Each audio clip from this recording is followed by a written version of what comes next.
کردم.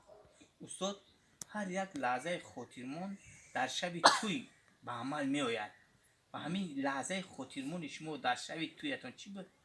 براستی وقتی که من در دهه چنار ناحیه قوالین با همراه یار و دوستان البته رفته عروس را آورده، من آمدم که همون نفری را که من با بس کرده بودم که باید رفته نواربردار را از شهر کلا می آورد، اون کس تو مراتبه به کلا برود، نه اون نواربردار را نمی آورد.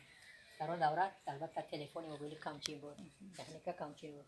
بعد خودم در یک ماشین دوست مهمان نشسته رفتم که خب در و پاگه همون جایی که باید من به من کامera وعده کرده بودن خب کشاده است و پاسبان است و رهبر همون است و رهبر وقتی من را دیدن بسیار خرسندانه که معلم من امروز اعلاشی فرهنگ جمهوری تاجیکستان شدم، عنوان بلند گرفتم، بیا خانه ما میرویم.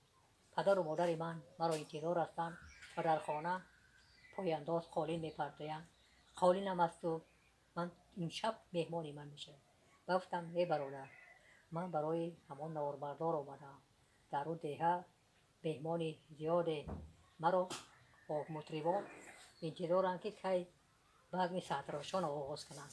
شهر در اینجا شهر در اینجا من رفته آن کس بسیار ذوق کردند و بسیار بالیده رو و مرا با آغوش کشیدند و فوراً سپارش دادند که نواربردار را یافته آوردند و آن نواربردار آمده. البته بعضی خانه آبادی ما را رایگان به نوار گرفتند و همان فتش را توفه کردند که من این همین لحظه خاطرمون از یاد من هیچگاه فراموش نمیشه. او سالا کامera نبود نه؟ در آن دوره ها البته کامراها کمچین بود و اکثریتی البته همین دستگاه های نواربرداری عموما دیده نمیشه.